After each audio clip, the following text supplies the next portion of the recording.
Muy buenas noches, que el Señor los bendiga. El día de hoy vamos a continuar con nuestros estudios de Apocalipsis, una visión alternativa de la realidad. Estamos en la lección número 4 y para hoy vamos a estar contestando a la pregunta: ¿quién fue Juan de Patmos? Empezamos con nuestra acostumbrada traducción del griego al español y para hoy no voy a utilizar otras versiones de la Biblia ya que el texto es bastante sencillo. Estamos en el capítulo 1, versículo 4, inciso A, porque únicamente tomamos una parte de este versículo. Johannes tai septae ecclesiais, thais en the hasia. Y eso literalmente quiere decir Juan a las 7 iglesias, las en Asia, literalmente, ¿no?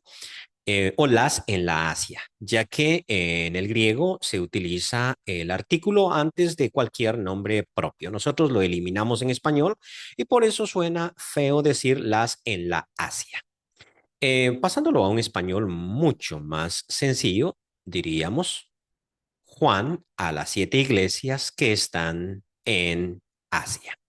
Cositas que comentar antes de entrar a nuestro remitente Juan y hacernos preguntas interesantes acerca del personaje, es que este documento, Apocalipsis, aparte de ser un apocalipsis, aparte de ser un mensaje profético, es una epístola, es una carta dirigida a las iglesias en Asia. En esto se parece mucho a la carta a los Gálatas. Por ejemplo, cuando nosotros vemos las epístolas a los Corintios, sabemos que los Corintios son una serie de congregaciones, pero que todas ellas están en una sola ciudad, la ciudad de Corinto. Lo mismo pasa con los romanos, que son varias congregaciones en casas de hermanos, pero en la ciudad de Roma. Sin embargo, cuando uno analiza la carta a los Gálatas, se da cuenta que Galacia no es una ciudad, sino una serie de ciudades que estaban en lo que hoy en día, o parte de lo que hoy en día es Turquía, una gran región. Solo que todas esas congregaciones tenían una problemática común que tenía que ver con la circuncisión y la obediencia a ciertos preceptos del Antiguo Testamento como requisitos para la salvación o para ser parte de la descendencia de Abraham, más técnicamente. En este caso, entonces, Asia es una gran región. Hoy en día el Asia llega hasta la China, pero en ese tiempo Asia es simplemente la parte occidental de lo que hoy en día es Turquía. Sin embargo, es una región grande, es una provincia donde hay varias ciudades. Aparte de eso, entonces, que es una epístola en cierto sentido general enviada a las iglesias de Asia, llama la atención que está enviada a 7 congregaciones nada más, hepta ecclesias, quiere decir a las 7 iglesias. El problema es que Asia no tiene 7 iglesias, tiene muchas más. Aquí faltó, por ejemplo, de las que nosotros tenemos evidencia bíblica de que existían, la iglesia de los laodicenses, que también está en Asia, o la iglesia de los colosenses, que también está en Asia, ¿no? Y más tarde, Hierápolis, que también está en Asia. Ahora, entonces, ¿por qué no dice a las 9 iglesias de Asia, 10, 11, 12, sino 7? Eso ha llamado mucho la atención. ¿Por qué 7? ¿Por qué nada más 7? Y como vamos a ver más adelante, el 7 es un número muy importante en Apocalipsis e implica perfección. Aparecen 7 cuernos en el cordero, 7 ojos, que son los 7 espíritus, 7 antorchas que arden enfrente del trono, que son 7 espíritus. Se habla de los 7 espíritus, 7 iglesias, 7 trompetas, 7 sellos. Y eso es llamativo, ¿sí? Y a partir de allí han surgido dos interpretaciones que se corresponden, que no se excluyen una a la otra. El libro de Apocalipsis fue dirigido a 7 comunidades reales, como vamos a ver cuando comentemos el capítulo 2 y el capítulo 3 de Apocalipsis. 7 comunidades concretas, las 7 iglesias de Asia. Pero al mismo tiempo, el hecho de que el autor haya elegido a 7 y haya enfatizado que eran 7, da a entender que este documento está dirigido a la Iglesia Universal, es decir, a las congregaciones que han existido y que existen en el mundo en cualquier parte. Porque, como veremos una vez más, cuando comentemos estos mensajes que se dan a las diferentes comunidades de aquel tiempo, a las 7 iglesias de Asia, estas situaciones que ellos estaban viviendo y estas exhortaciones que se le dan son perfectamente aplicables a cualquier congregación que vive en cualquier parte del mundo y que experimenta la persecución por parte de la bestia, es decir, del gran imperio político que lucha contra los planes de Dios. Ahora sí, entrando en materia, cuando dice Juan, ¿quién es este Juan? ¿A quién nos estamos refiriendo? Juan, a las 7 iglesias. Generalmente todas las iglesias conservadoras y todos los intérpretes conservadores van a decir que se trata del apóstol Juan. Pues ¿quién más? ¿No? El que escribió el Evangelio y el que escribió las 3 epístolas que llevan su nombre en nuestras Biblias. El mismo Juan tuvo que haber escrito Apocalipsis y es típico pensar esto. Incluso las grabaciones profesionales de los audios de la Biblia presentan a un mismo locutor para estos documentos, infiriendo que se trata del mismo autor. Y esto ha sido muy común en nuestras iglesias o en nuestros teólogos debido a una tradición muy antigua que surge con un teólogo que vivió en Galia, lo que hoy en día es Francia, pero en aquel tiempo no existían franceses, sino los galos, ¿no? En Galia, en León, que se llamaba Ireneo.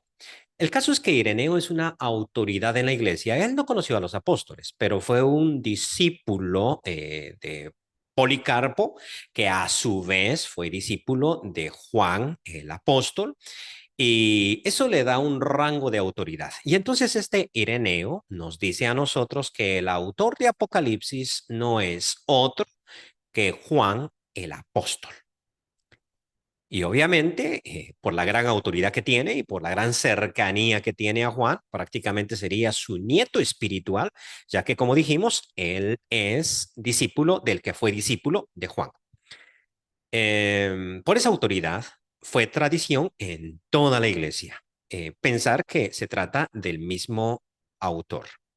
Sin embargo, siempre hubo quienes se le opusieron desde la antigüedad, y en este caso cito a Eusebio de Cesarea. Eusebio está citando a un escritor muy, muy antiguo, discípulo mismo de los apóstoles, que se llamaba Papías. Y probablemente si usted ha estudiado algo de historia de la iglesia, siempre se va a topar con Papías. Papías dijo esto otro.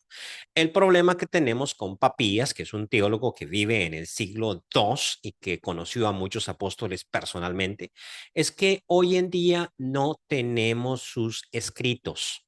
Lo que nosotros realmente tenemos de Papías son fragmentos que vienen de otros autores. En este caso, por ejemplo, estoy citando las palabras de Papías, pero no dichas por Papías, sino dichas por Eusebio de Cesarea. Es decir, Eusebio de Cesarea, que vive en el siglo IV, en la época de Constantino, me dice a mí que Papías dijo. Y después de esta introducción, pues cito. No dudaré en ofrecerte ordenadas juntamente con mis interpretaciones, cuantas noticias un día aprendí y grabé bien en mi memoria, seguro como estoy de su verdad, porque no me complacía yo, está hablando de su juventud, como hacen la mayor parte en los que mucho hablan, sino en los que dicen la verdad, ni en los que recuerdan mandamientos ajenos, sino en los que recuerdan los que fueron mandados por el Señor a nuestra fe y proceden de la verdad misma.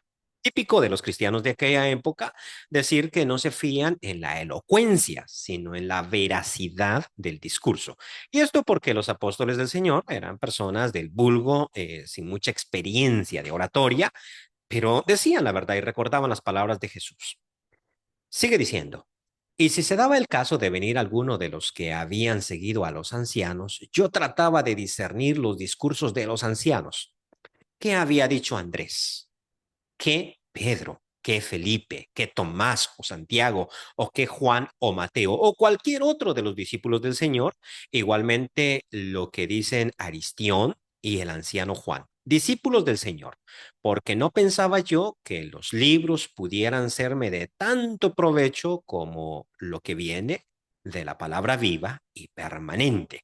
O sea, no me interesaba a mí estudiar lo que alguien había escrito, sino lo que decían estos grandes discípulos. Y obviamente yo voy a compartir con Papías el mismo pensamiento. Si yo hubiese vivido en aquella época, hubiese preferido mil veces escuchar a Pedro, Felipe, Tomás, Santiago, Juan, Mateo, que a cualquier otro. Bien, ¿y esta cita qué tiene que ver?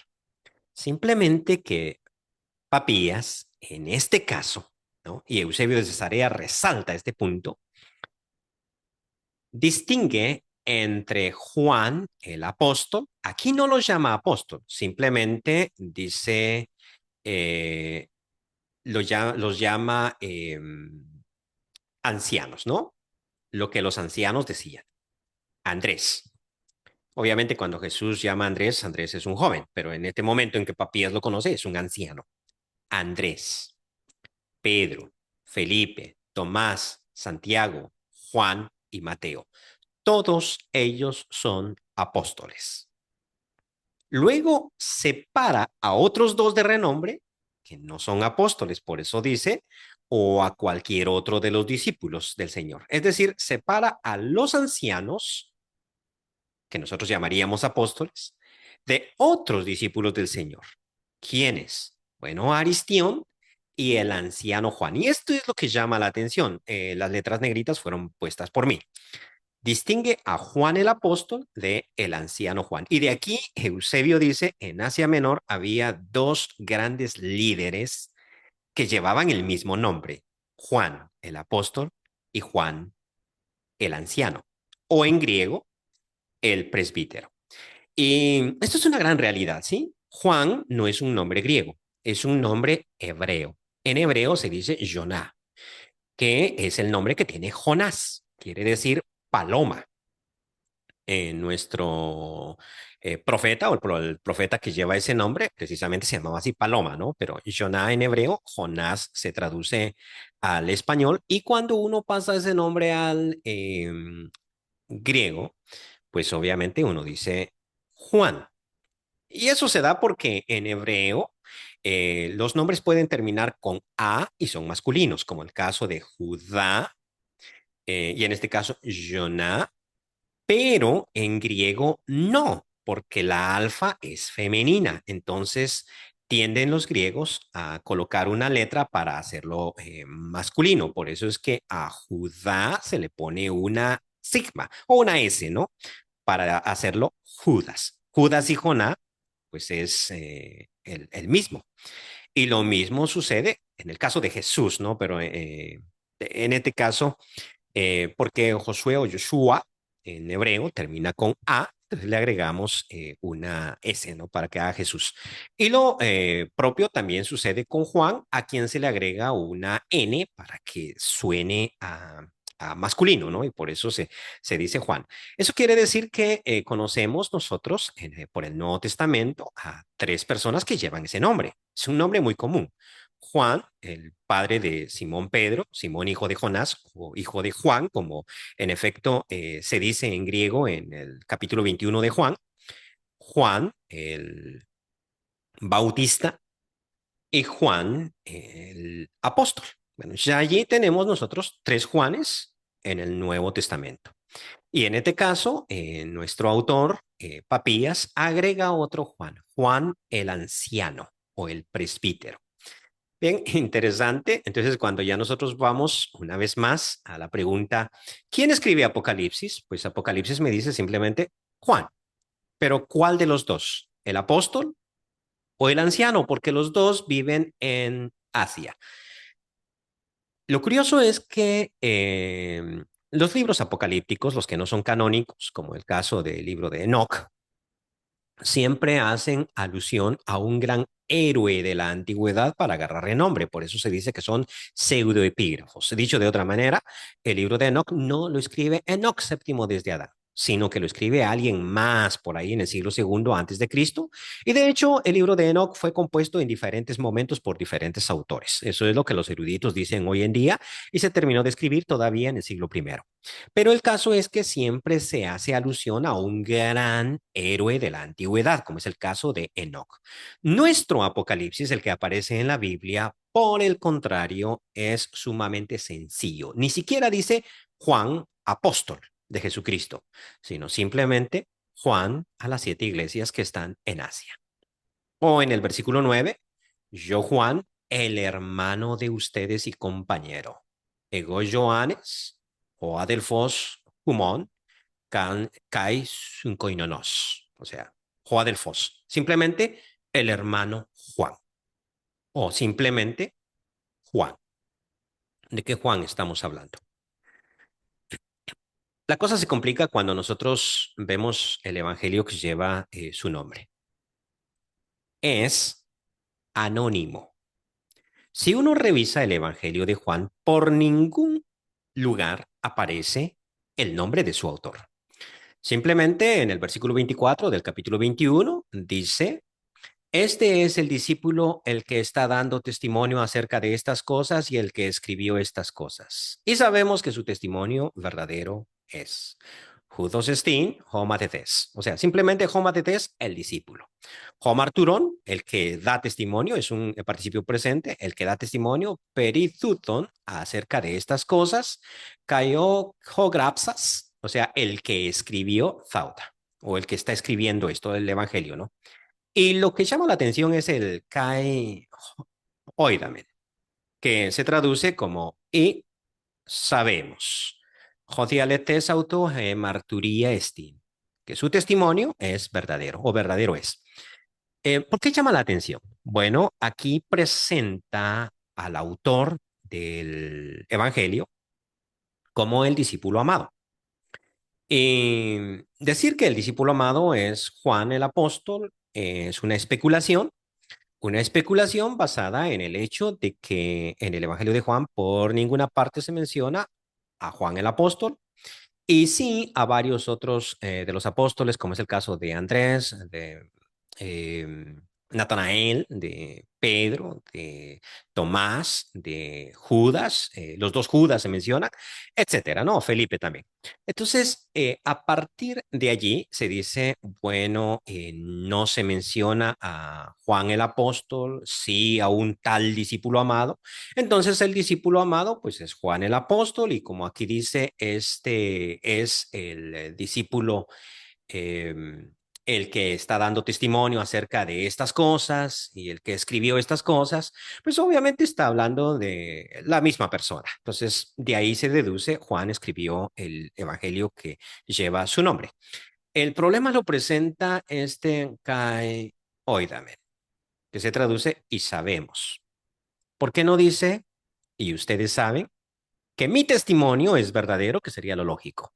Dice, y sabemos que su testimonio verdadero es como si fuese otra persona la que está escribiendo. Entonces, aquí surge una teoría con respecto a la autoría de Juan. Y creo que estoy diciendo muchas cosas que ya no vienen al caso, pero son interesantes.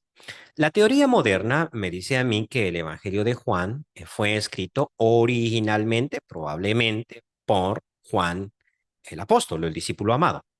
Pero que ese evangelio recibió ediciones posteriores y que aquí nosotros tenemos el texto del autor original, este es el discípulo amado, el que está dando testimonio acerca de estas cosas y que escribió estas cosas, y que la segunda parte proviene de un editor posterior. Y sabemos que su testimonio verdadero es. Alguien más que agrega este versículo y obviamente lo hace en otras partes del Evangelio de Juan. Y por eso es que los autores modernos no hablan de Juan como autor del Evangelio de Juan, sino hablan de la escuela juánica, es decir, de los discípulos de Juan que terminan de componer este Evangelio. Si a usted esto le parece descabellado y extraño, déjeme decirle que esa es una práctica muy común en los documentos del Antiguo Testamento. Es decir, todos esos documentos del Antiguo Testamento, desde el mismo Pentateuco, no fueron escritos por una persona, sino por un comité. Moisés, por ejemplo, escribe partes del Pentateuco, pero el Pentateuco como tal es escrito por otra persona. Y por eso es que Deuteronomio menciona la muerte de Moisés, la cual no es lógica si es que Moisés está escribiendo eso. no puede anticipar su muerte, etcétera, ¿no? Pero entonces hablamos de que el Evangelio de Juan fue escrito por una escuela, mientras el Apocalipsis simplemente por Juan. Y cuando nosotros vemos las epístolas juaninas, resulta que ellas son escritas por simplemente presbúteros, el presbítero. Es decir, como traduce la Reina Valera, el anciano. Y luego, presbíteros ecclete curia. Y eso quiere decir a la señora elegida y a sus hijos. Notemos cómo escribe, ¿no?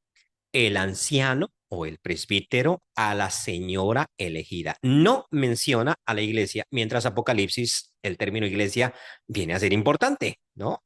Aquí simplemente a la señora elegida y no sabemos de qué comunidad estaba hablando, pero Segunda de Juan, que es el primer texto que estoy citando acá, el capítulo 1, versículo 1, es bastante específico como para decir que se refiere a la iglesia universal. No, se está refiriendo a una comunidad específica. Y todavía la tercera de Juan, o presbúteros, gallo, o sea, o agapetó, el presbítero al amado gallo, al cual yo amo en verdad. Ahora, eh, esto da lugar a otras teorías. Unas que dicen, primera de Juan, no es escrita por el mismo autor que segunda y tercera de Juan. Segunda y tercera de Juan son escritas por un tal anciano Juan. Mientras Primera de Juan es anónima, igual que el Evangelio. Y con esto estoy diciendo, el discurso no es sencillo. Es, de hecho, bastante complicado, ¿sí? Y no vamos a dar una respuesta final. Simplemente vamos a decir que en Asia Menor, para ese momentito, existían dos Juanes. El apóstol, Juan, y Juan el presbítero o Juan el anciano. El término presbítero puede hacer alusión a un cargo de la iglesia, como yo soy un anciano de la iglesia, o simplemente a la edad. Soy alguien de edad tan avanzada que a mí me llaman de apodo el anciano, el viejito, ¿no? El anciano, sí, el viejito, el presbítero. Entonces, existían estas dos personas. La tradición me dice a mí que Juan el apóstol escribe el Evangelio de Juan, y me dice a mí que ese mismo autor o escuela posterior que edita su trabajo, escribe Primera de Juan, y que hay otro autor que probablemente es el autor de la segunda y la tercera de Juan, al cual vamos a llamar Juan, simplemente el anciano. Pero a nuestra pregunta, ¿quién escribe Apocalipsis? ¿O cuál es este Juan que recibe estas revelaciones de parte de Dios? ¿Es el mismo apóstol? Los que estudian griego ponen en tela de juicio eso. ¿Por qué? Porque el Evangelio de Juan tiene un griego bastante sencillo y simple, pero sin error ortográfico. Sin embargo, Apocalipsis sí tiene muchos errores gramaticales. Bueno, dije ortográfico, y sí, errores ortográficos no contiene, tampoco gramaticales, el Evangelio de Juan, pero Apocalipsis sí tiene muchos errores gramaticales y mientras vaya traduciendo el texto, de hecho el mismo versículo 4 contiene un error a continuación, ¿no? Entonces, mientras vaya traduciendo el texto, voy a ir señalando los errores. Es decir, esto no se debió escribir así. En buen griego se escribe de esta otra manera. Pero al mismo tiempo, siempre hay explicaciones teológicas. La primera de ellas, es decir, cuando Apocalipsis está cometiendo un error gramatical, ese error es intencional porque hay un mensaje oculto en el error. Y eso lo vamos a ver precisamente en nuestra siguiente lección, la cual usted no debe perderse. Intencionalmente se está poniendo el error, ¿no? Y entonces ahí justificamos por qué el Evangelio de Juan no tiene errores, pero Apocalipsis sí los tiene. La segunda forma de explicar esto es decir, En el Evangelio de Juan nosotros tenemos una escuela que es la que edita el texto y ya habíamos, creo yo, demostrado ese punto. Por lo tanto, probablemente Juan, el apóstol, comete esos errores a la hora de escribir, pero cuando su escuela edita sus documentos, en el caso del Evangelio de Juan, Primera de Juan, que tampoco contiene errores, los editores corrigen los errores. Eso suena lógico. Ahora el caso de Apocalipsis, pues Juan está preso en la isla de Patmos y no tiene a un secretario que le corrija los errores y obviamente los va a cometer. Me gusta más la primera teoría y me gusta más especular que detrás del error hay una enseñanza profunda. Sin embargo, vamos a concluir diciendo, y este es el pensamiento mío, el autor del Evangelio de Juan y el autor de Apocalipsis no son el mismo autor, son dos diferentes. Eso es lo que yo creo. Y eso es lo que yo veo en la forma del griego y también en la teología de los documentos. Sin embargo, no tengo esa certeza y por lo tanto tampoco creo que decir que son el mismo autor y que ese autor es el apóstol Juan sea descabellado. Creo que está dentro de lo posible y creo que es una conclusión también justificable. Simplemente quería mostrar a través de este video que la discusión no es tan sencilla, que es complicada realmente y que nos hace revisar, ¿no? Interesante. ¿Por qué Juan, el Evangelio, no tiene errores gramaticales? ¿Por qué Apocalipsis sí los tiene? ¿Por qué Juan es anónimo? ¿Por qué Apocalipsis no lo es? ¿Por qué Apocalipsis no dice yo soy el apóstol que estoy escribiendo? ¿Por qué Primera de Juan es anónima igual que el Evangelio? ¿Por qué Segunda de Juan no es anónima, pero no dice yo Juan escribo, sino simplemente el anciano? Y una vez más, Tercera de Juan, el anciano. ¿Será verdad que el apóstol Juan escribió las tres epístolas que llevan su nombre? ¿O será verdad que la primera epístola es producida por la comunidad juánica y no necesariamente por el apóstol, sino por alguien más? Y que en efecto segunda y tercera de Juan sí pertenecen a otro autor, al mismo autor obviamente, porque los dos comienzan de la misma manera, el anciano, el anciano. La tercera a Gallo, la segunda a la señora elegida. Bueno, aquí hay mucha tela que cortar y muchas preguntas, pero hasta aquí llegamos por hoy. Esto es todo. Que el Señor los bendiga y no olviden suscribirse a mi canal y compartir este contenido para que más personas puedan tener acceso a él.